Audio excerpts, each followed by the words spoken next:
Bonsoir mesdames, messieurs, bonsoir. Bienvenue à cette nouvelle édition du 20h sur la chaîne internationale Canal 2. À la une de cette édition du lundi soir, bouffée d'oxygène pour les commerçants de la capitale économique du Cameroun qui se ravitaillent pour l'essentiel au Nigeria avec l'annonce de la réouverture des frontières entre le Cameroun et ce grand pays. Les activités ont repris dans ces centres commerciaux au camp Yabassi, au marché Congo également. Les commerçants qui diront dans cette édition toute leur satisfaction après cette bouffée d'oxygène. C'est l'oxygène justement qui manque le plus dans les universités d'État au Cameroun, du moins du côté du corps enseignant. Ces enseignants qui annoncent depuis quelque temps déjà des mouvements de grève. Un autre mot d'ordre a été lancé pour ce lundi, même s'il n'est pas essentiellement et principalement suivi. Il reste que dans les faits, les enseignants sont en colère. Qu'est-ce qui fâche dans ces universités? C'est à suivre dans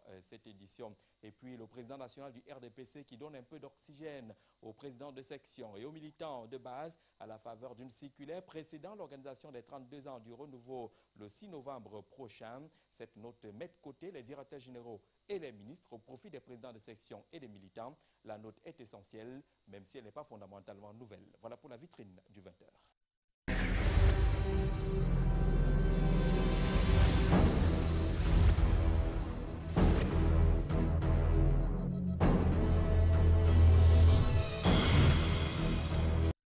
Une fois de plus, bonsoir. Le chiffre de ce soir, 2037. 2037, c'est le nombre de victimes du paludisme dans la région de l'extrême nord. 2037 morts entre janvier et septembre 2014. Les chiffres sont de l'unité régionale de lutte contre le paludisme dans l'extrême nord et ont été publiés ce matin par le journal L'Œil du Sahel. Selon les explications données, ce chiffre est doublement en hausse à cause des déplacements massifs des populations dans cette partie du pays. L'année dernière, de la même période, entre janvier et septembre, le paludisme avait fait 1000 morts dans l'extrême nord et cela avait valu le déplacement du ministre de la Santé publique, André Mamafouda, qui à cette occasion a annoncé des mesures importantes pour lutter contre le paludisme. Mais au jour d'aujourd'hui, il est à constater que le chiffre de morts a plutôt doublé. D'un quartier de la ville de Douala, c'est un incendie qui vient d'être enregistré au quartier dit Ngodi Akwa. C'était en fin d'après-midi justement. Une maison d'habitation est pratiquement partie en fumée. Maison construite en matériaux provisoires. Les populations ont essayé avec des moyens artisanaux et les moyens de bord de lutter contre la colère de ces flammes que vous voyez dans ces images de Roméo Nanko. On a pu sauver ce qui pouvait l'être, quelques effets personnels des habitants de cette maison, pas de pertes en vie humaine, pas de blessés également. Et Ngodi, c'est à 2 pas de la caserne des sapeurs-pompiers et qui sont finalement arrivés les sapeurs-pompiers. Vous allez certainement les voir dans ces images. Voilà, pratiquement pour éteindre le feu sur la cendre parce que plus rien n'a été sauvé de ce côté-là et des interrogations sur la vitesse d'exécution des sapeurs-pompiers à 2 pas seulement de leur caserne. Parlons d'autre chose, toujours dans la rubrique des faits divers dans cette édition du 20h. Ces 2 présumés bandits qui ont été rattrapés par les éléments de la gendarmerie nationale. Ils sont soupçonnés de braquage, notamment de vol de motos. Et d'ailleurs qu'ils ont été pris pratiquement à la main dans le sac en tentant de dérober les motos de quelques benskinners, les motos taximens, comme on les appelle ici à Douala. Ruben Malik Djoubissi. Mamadou et Abdoulaye alias Boban, spécialistes de vol de moto, sont actuellement incarcérés dans les cellules de la brigade de gendarmerie de l'aéroport à Douala. Le premier, Mamadou, est tombé dans le grappin dans la ville d'Ebolova où il s'était retranché après avoir volé une moto, celle d'un certain Oumarou à Douala. Se passant pour un client, il réussira à mettre sa victime en confiance avant de l'entraîner dans un lieu obscur pour le dépouiller de son engin. La victime va se rendre à la brigade de gendarmerie où il relate les faits au commandant Philippe Tassé. Le sous-officier de gendarmerie va entreprendre une investigation qui, au bout de quelques jours et de quelques centaines de kilomètres, conduira à l'arrestation de l'énergumène. Le premier remonte au 22 octobre 2014, lorsqu'un certain Omar Bobo vient se plaindre ici qu'on a arraché sa moto aux alentours de Fred Aéroport. Alors, il ne connaît ni le nom de celui qui a arraché la moto, ni sa destination. Il a fallu que je fasse des réquisitions. Un peu de partout sont passés. Et sur les décisions, j'ai pu réaliser que le gars réside au Bala. J'envoie donc 2 éléments au Bala. Et puis, avec le concours du commandant brigade au Bala, ils réussissent à mettre la main sur le nommé Mohamedou Sani, ainsi que la moto. Le deuxième, Abdoulaye alias Boban, faisait partie d'une bande de 3 bandits de grand chemin ayant pris un motocycliste à partie pour le délester de son engin à 2 roues. Or, mal lui en prendra, puisque l'alerte lancée par leur victime va avoir un écho favorable auprès du commandant Philippe Tassé et une intervention conduira à mettre la main sur le cerveau du groupe. Les 2 autres membres du gang sont toujours en cavale. Le dernier cas, dans la nuit du 31 au 1er, on m'interpelle qu'il y a un braquage qui se passe au niveau de l'échangeur. Je rassemble les éléments, on fait un tour là-bas. Bon, on réussit à mettre la main sur un braqueur nommé Boban. Malheureusement, ces 2 complices ont réussi à s'enfuir avec la moto braquée. Nous, on interpelle donc Boban avec leur moto de service. Également, on a fini de mener les enquêtes et puis bon, on va le présenter chez le procureur. Le vol de moto dans la ville de Douala est devenu l'activité de prédilection des hommes sans foi ni loi. C'est tous les jours que des cas de vol de moto sont signalés. De sources proches de la police et de la gendarmerie, entre 5 à 10 motos sont volées tous les jours dans la ville de Douala. Et cette bouffée d'oxygène au marché Congo, au camp Yabassi, tout le monde le sait, le Nigeria, c'est désormais 0 cas de virus Ebola. Et la conséquence première est la rouverture de quelques axes de la frontière entre le Cameroun et ce grand pays producteur, exportateur vers le Cameroun. Les commerçants de Douala qui s'approvisionnent pour la plupart au Nigeria sont satisfaits. Ça fait 3 mois pratiquement d'asphyxie. Aujourd'hui, ils ont retrouvé le sourire. Monica Fossona aussi. Camp Yabassi, l'un des principaux camps de concentration des commerçants nigérians. L'ouverture de la frontière avec leur pays s'apparente à un printemps dans le business. L'attente a été longue et pénible. Grâce à Dieu, merci à tout ce qui s'est passé, même si ça a un peu nous dérangé dans le business, mais on dit quand même Dieu merci. Ce que je vois là-bas, c'est qu'on ne peut pas accuser le gouverneur ou personne, parce que ce qui est important d'abord, c'est la vie. Si tu vis bien, tu peux faire le business. Alain est vendeur de tissus au marché Congo. Il s'approvisionne au Nigeria. L'ouverture sur le Nigeria signifie pour lui acheter au bon prix. Depuis qu'on a fermé la frontière aussi, on a des problèmes avec l'entrée des marchandises. Et le prix aussi a augmenté. Bon, déjà, comme la nouvelle est là, on espère que les prix vont revenir à la normale. Et c'est le même soulagement à Yupoué, l'un des points d'échange des commerçants internationaux. L'économie, je pense que va être profitable sur les 2 pays maintenant, parce que ce n'est pas seulement les Camerounais qui y vont pour s'en approvisionner. Il y a aussi des Nigériens, surtout. Je vais vous en informer, ou si vous êtes déjà au courant. Notre pays connaît une population de pêche à dominance étrangère. L'ouverture ne fait pas que des heureux.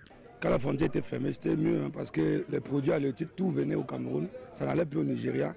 Et le parrain de la ménagère, elle trouvait son compte. Le mbunga, les crevettes, presque tous les poissons n'allaient plus au Nigeria. Maintenant, les Nigériens ont préféré amener tous leurs poissons chez eux. Et même, ce ne serait pas bien, même les produits qui venaient du comme par exemple le carburant qui venait frauduleusement, n'entrait plus. Et ils commandaient tous les produits maintenant à partir du Cameroun. Ebola aura fait payer le prix fort aux commerçants des 2 pays. 80% du commerce extérieur nigérian s'active au Cameroun. Et le retour à la normale n'a pas levé les mesures de sécurité installées par le ministère de la Santé publique. Les mêmes mesures restent toujours vives et l'observation sans relâche pour barrer la route au virus à Ebola. Le 6 novembre prochain, jeudi, c'est la célébration des 32 ans du renouveau, l'anniversaire de l'accession du président Paul Biya à la magistrature suprême. Comme chaque année, la fête se prépare au sein du Rassemblement démocratique du peuple camerounais. Ce sera accompagné d'une circulaire signée du secrétaire général du comité central, Jean Kouété, qui met pratiquement hors jeu directeurs généraux, ministres, c'est-à-dire ceux qui ont des moyens, ceux qui ont un nom, au profit des présidents de section et des militants à la base. Hors-jeu qui n'est pas forcément une nouveauté au sein de cette formation politique, un peu de rebelote qui pousse à la réflexion. Javis Nana. Jeudi 6 novembre 2014, les militants du RDPC parti au pouvoir vont célébrer le 32e anniversaire du renouveau national. C'est un moment majeur de la vie politique intérieure, cela à plusieurs titres au regard de l'actualité qui nous entoure. Tout d'abord, au sein du Rassemblement démocratique du peuple camerounais, le secrétaire général du comité central, Jean Kuete, a commis le 28 octobre dernier une circulaire dont la thématique appelle à une attention spéciale de la part des férus de la flamme ardente, tous derrière le président Paul Biya dans la bataille contre l'insécurité pour la sauvegarde de l'intégrité territoriale, de la préservation de la paix et la consolidation de l'unité nationale. La formulation de cette orientation ne cache guère l'idée de rester indétrônable face aux ennemis de la République. Ensuite, l'esprit du texte. Le président Paul Biya rappelait fort opportunément à un congrès extraordinaire, c'était le 19 septembre 2011, à la veille de la présidentielle, qu'aucun militant riche ou milliardaire ne doit se substituer au président de section, patron politique à la base. La circulaire d'orientation de célébration 2014 prolonge cette interpellation du président national. Pas d'état-major, la hiérarchie opérationnelle exige à cette occasion un rapprochement absolu des ministres, directeurs généraux, élites et autres forces vives vers les présidents des sections, faut-il le rappeler, qui sont les seuls à orienter l'action de terrain. Et puis enfin et non les moindres, pas de personnalisation de cette célébration, encore moins d'accaparement de meetings. Boko Haram est là et c'est le thème central. Ces velléités veulent imposer une psychose, chose à bouter. Il est donc hors de question que les spécialistes de la fanfaronnade au sein du parti au pouvoir plombent l'écran de la télévision nationale et s'invitent à la table du ridicule dont le menu est constitué d'agapes, de corruption et de ces marches de soutien sur les 100 mètres seulement. C'est quand même une page de l'histoire du Cameroun qui s'ouvre ainsi avec la célébration de l'an 32 du renouveau au Cameroun. Et ceux qui ont suivi l'histoire de 1982, tout commence de façon effective le 4 novembre avec l'annonce de la démission du président Paul Aïdio et la démission qui prendra corps le 6 novembre. On suivra de près cette histoire, tout comme on suit l'histoire au sein des universités d'État du Cameroun. Mot d'ordre de grève après mot d'ordre de grève, même si fondamentalement ces mots d'ordre de grève ne sont pas radicalement suivi, mais il reste qu'un malaise, un inconfort réel existe au sein de ces universités et semble être ressenti de plein fouet par des enseignants. Que se passe-t-il? Qu'est-ce qui fâche dans les universités? Robert Chalitok. Après une tentative manquée les 27, 28 et 29 octobre dernier, le mouvement du syndicat national des enseignants du supérieur se radicalise. Le mot d'ordre de grève, lancé par le SINES pour le 3 novembre et ce jusqu'au 8 du même mois, tend à se généraliser dans toutes les universités d'État. Selon des sources bien introduites, il s'agit d'un problème d'ordre financier. La prime de modernisation et de la recherche versée tous les trimestres tarde à être donnée. Prévue en principe entre le 1er et le 15 du mois d'octobre dernier, jusqu'à ce jour, aucun copet n'est versé par la tutelle. La prime, octroyée par le chef de l'État depuis 2009, aux enseignants-chercheurs reste la paume de discorde entre le SINES et le ministère de l'Enseignement supérieur. À quand le paiement? Aucune réponse en vue, rien que du flou à l'horizon.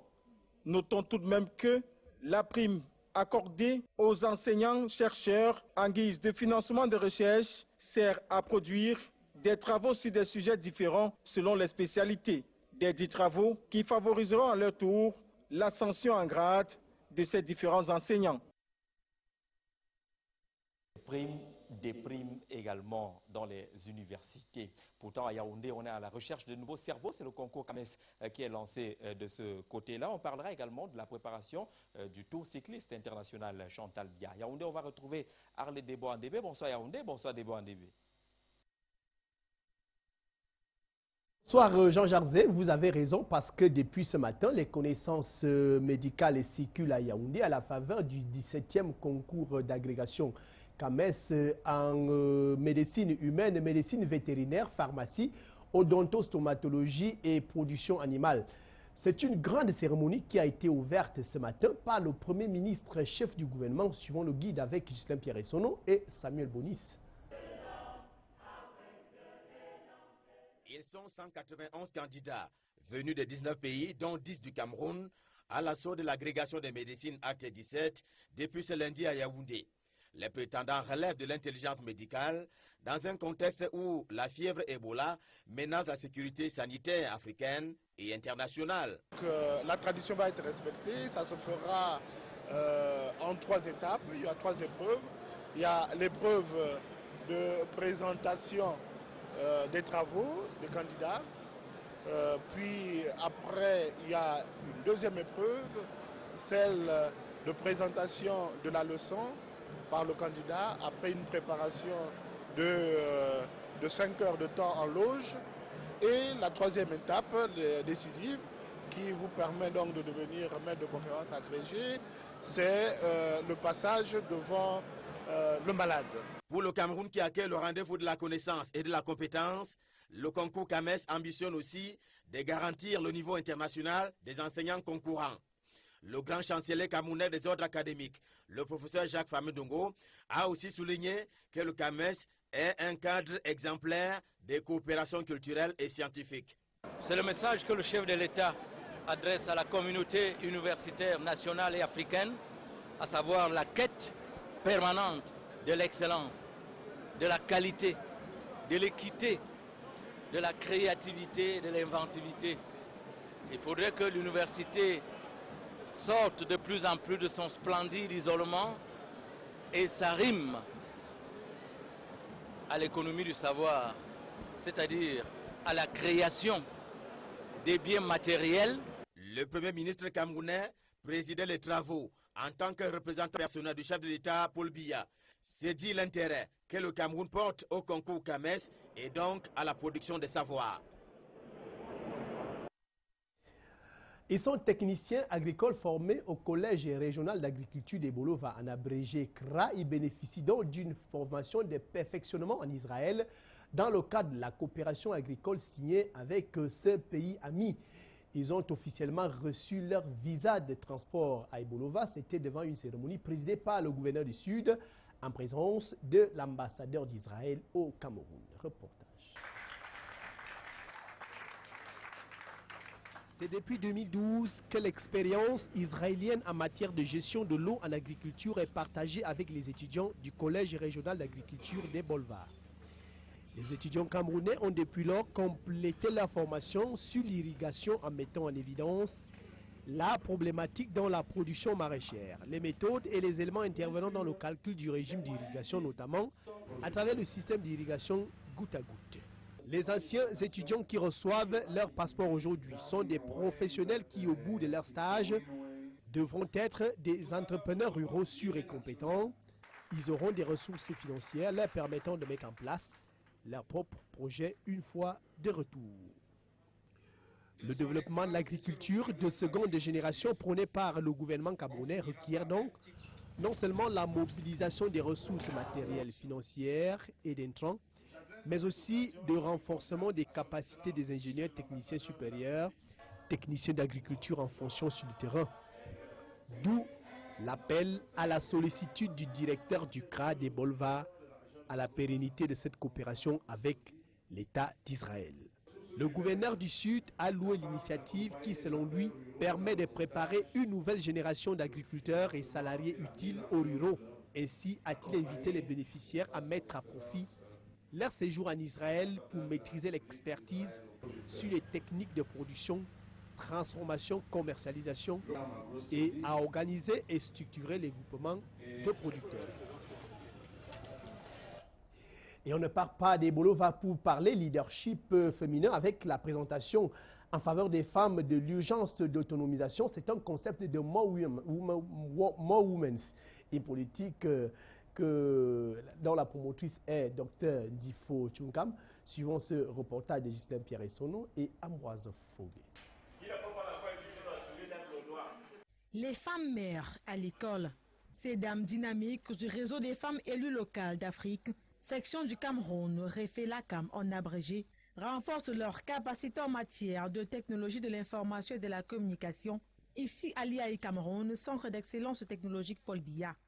Une initiative de la présidente du réseau, Célestine Kecha Cortés. Objectif, permettre aux membres du réseau de répondre efficacement aux défis de l'heure dans leurs communes respectives. En maîtrisant les outils de communication liés aux TIC, les réseaux sociaux, Internet et même la gestion, on a parlé de Simba, il faut pouvoir maîtriser l'outil informatique pour pouvoir faire de la gestion, de la gouvernance à travers l'outil informatique. Donc je voudrais remercier IAI qui a accepté spontanément d'accompagner les femmes mères à la maîtrise de ces techniques indispensables à la bonne gestion. Un apprentissage qui arrive à point nommé pour ces élus locaux. Les techniques de l'information sont vraiment un outil important pour la gestion dans nos communes. Nous avions besoin de nous arrimer à cela pour que notre travail soit plus efficace et plus cohérent. Pour vendre nos communes, nous avons besoin de connaître l'outil informatique. L'IAI Cameroun, à travers cette formation, se prépare pour le projet MIGEF 2035 qui sera lancé dans les prochains jours. On ne peut plus faire la gestion moderne sans l'outil informatique. Donc elles sont braves, elles sont regroupées au sein d'une association. C'est une solidarité qui est à encourager. Donc le ministère de la promotion de la femme et de la famille les soutient dans toutes leurs entreprises. Belle manière de contribuer à l'émergence du Cameroun à l'horizon 2035. Vous avez plutôt suivi un reportage de l'Association des femmes mères du Cameroun qui était en formation sur les nouvelles technologies de l'information et de la communication. Après-demain se déroule le premier coup de pédale du Grand Prix Chantal Biya. La dernière réunion a eu lieu ce jour. Toutes ces informations et bien d'autres vous seront développées au cours de nos prochaines éditions télévisées sur Canal 2 International. Le temps de repartir à Douala, Jean-Jacques Zé, pour parler CAN 2015 sur les Lions indomptables du Cameroun. La convocation de 24 joueurs par le coach, le sélectionneur national de l'équipe du Cameroun, 24 pour entrer en stage à l'effet d'affronter la République démocratique du Congo. Ce sera le 15 novembre prochain. Une liste ordinaire avec une petite dose de nouveautés sur la liste des joueurs convoqués, la liste qui a été rendue publique. Des noms tels que Ekeng Patrick, la grande nouveauté qui vient du Football Club Cordoba en Espagne, ou bien de Adolphe Teike qui vient d'Ukraine, pour retrouver donc les joueurs déjà habituels et habitués des listes de Volker Finke. Et cette information qui vient de la CAF après la réunion qui s'est tenue, la Coupe d'Afrique des Nations va bien commencer le 17 janvier pour s'achever le 8 février. Pas de report donc, même s'il y a une autre réunion qui est programmée pour le 11 novembre prochain et sera décisive cette autre réunion. Parlons plutôt culture. La grande actualité du côté de Fumban, c'est le lancement officiel du festival Ngwon. Attendu, le nombre d'exposants attendus a pratiquement doublé de ce côté-là, surprenant pratiquement les organisateurs, la bonne organisation, mais également l'impact médiatique du partenaire exclusif média qu'est Canal 2 International. Sur place, notre envoyé spécial, le Roger Noadieu.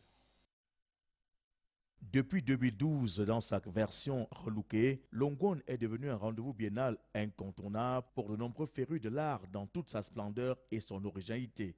Mieux encore, pour la plupart des opérateurs économiques et les entreprises qui ont du flair pour les affaires. À l'ouverture du village du festival ce lundi 3 novembre, ils étaient encore des dizaines, des particuliers ainsi que des entreprises prêts à payer le prix pour avoir ne serait-ce qu'un mètre carré pour exposer leurs produits et services. Des retardataires et autres indécis au départ, stimulés par les reportages du partenaire média exclusif Canal 2 International. Nous essayons de contenter tout le monde. Tout à l'heure, d'ailleurs, il y a beaucoup de gens qui viennent en ce moment, grâce à Canal 2, qui vantent les mérites de Ngwon, qui vraiment le mérite. Et il y a tellement de monde qui viennent demander des stands maintenant que nous ne savons même plus quoi faire. Et donc j'ai envoyé quelqu'un compter tous les chapiteaux pour voir si je peux avoir espoir de retrouver un chapiteau de libre pour essayer de contacter tout le monde. Je crois qu'à la fin, je vais même demander, je vais louer les chapiteaux ici sur place pour contacter tout le monde parce que tout le monde veut participer au Ngwon. Toutes les entreprises qui ont pris part à l'édition 2012 du Ngwon ont pris pour la plupart plus de stands avec de nombreux produits et services pour le bonheur des festivaliers. Vous voyez, il y a 2 ans, il n'y avait pas assez de stands pour les brasseries. Cette année, nous avons privilégié un magasin pour les jeux en plastique, un magasin clé de château Pernod Ricard, il n'y a pas ça il y a 2 ans. Et vous avez vu assez de déploiement au niveau des frigos et au niveau du site. Il y a 2 ans, on avait autour 400 chaises. Nous sommes déjà à 1000 chaises cette année. Vous voyez qu'on a mis tellement du paquet. C'est ce vendredi 7 novembre que le village du festival Ngwon sera officiellement inauguré par la ministre des Arts et de la Culture, Amatou Toumouna, en présence du sénateur sultan roi des Bamoun, Ibrahim Bombonjoya. Ce mardi 4 novembre sont prévus une conférence débat sur le thème central du Ngwon, à savoir quel héritage allons-nous laisser à nos enfants, tout comme un colloque international sur la contribution du tourisme à l'émergence du Cameroun à l'horizon 2035.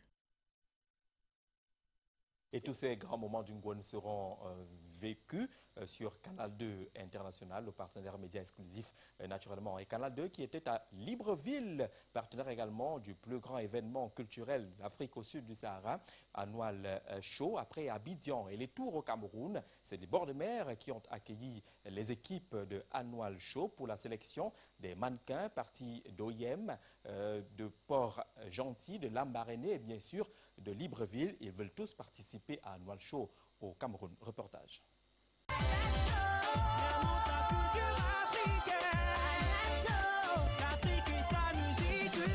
Voici les 10 candidats retenus à l'issue du casting organisé par l'équipe d'Annual Show samedi dernier au Casino La Croisette à Libreville, au Gabon. 8 filles et 2 garçons. Pourtant, ils étaient 50 au départ, tous déterminés à participer à Annual Show Fashion Week. Je remercie le comité de Annual Fashion Show et la télévision Canal 2 pour ce cadeau qu'ils m'ont offert, pour m'avoir donné la possibilité de défiler pour la première fois officiellement pour un styliste. Merci à Annual Show Fashion Week de m'avoir donné la possibilité d'être là aujourd'hui. Merci à Canal 2 International. Je suis très heureuse, je m'appelle Dorine Boumba et je suis fière de représenter mon pays au Cameroun pour l'Annual Show. Je remercie Annual Show de m'avoir permis de participer à cet événement assez important pour moi déjà en carrière internationale. La représentante de l'ambassadeur du Cameroun au Gabon était de la partie. C'est d'ailleurs elle qui a accueilli l'équipe d'Annual Show à Libreville. Je suis très heureuse d'avoir reçu l'équipe de l'Annual Show. Ça m'a ramené un peu au pays, de les avoir tous ici au bureau. Ça me fait chaud au cœur. Tout ceci a pu se faire avec le soutien de Canal 2 International et des autres partenaires d'Annual Show Fashion Week. Le casting de Libreville s'est très bien passé. On a vu des choses intéressantes. Je pense que le jury a été ravi de croiser des hommes et des filles du Gabon qui sont semi-professionnels. Je pense que le 8 novembre, pour le casting final à Douala, je serai présent. Et pour la soirée du 29 novembre, le jour de l'Annual Show Fashion Week. Je suis vraiment ravi d'avoir reçu la délégation camerounaise. J'ai été ému par le choix du Gabon. Ça prouve que l'intégration sous-régionale n'est pas un vain mot, qu'il y a des compétences qui sont en train de s'échanger entre le Gabon et le Cameroun. La belle histoire se poursuit à Annual Show Fashion Week. Ils seront tous au Cameroun, tous ces mannequins et ces stylistes. Allons quand même du côté d'Abidjan. C'est là-bas que se retrouve finalement Blaise Compaoré, le président déchu du Burkina Faso. Et ses partisans disent toute leur joie de voir Blaise Compaoré être accueilli en Côte d'Ivoire compte tenu du rôle qu'il a joué pour le retour de la paix dans cette partie de l'Afrique de l'Ouest. Reportage. Depuis son arrivée en catimini à Yamoussoukro, Blaise Compaoré occupe la scène politique ivoirienne, non comme acteur, mais comme sujet de débat. Les partisans du président Alassane Ouattara se disent soulagés. Pour eux, l'accueil réservé au président burkinabé déchu est un signe de solidarité manifesté à l'endroit d'un homme qui a œuvré pour le retour de la paix en Côte d'Ivoire. Comment les choses ont évolué? Il était un acteur important pour la résolution de la crise ivoirienne. Aujourd'hui, l'accueil, c'est une forme de solidarité, c'est prouver notre sens profond de l'amitié. Ce n'est pas parce qu'aujourd'hui il a quelques difficultés que nous devons l'abandonner. C'est le président Alassane Ouattara qui l'a accueilli et cela est normal. Dans son éditorial ce lundi, le quotidien gouvernemental rend un vibrant hommage à celui qu'il appelle affectueusement notre ami Blaise. Fraternité Matin lui reconnaît le mérite d'avoir évité un bain de sang au peuple burkinabé en acceptant de démissionner. Une position que ne partagent pas les journaux proches du Front populaire ivoirien FPI, le parti de Laurent Gbagbo.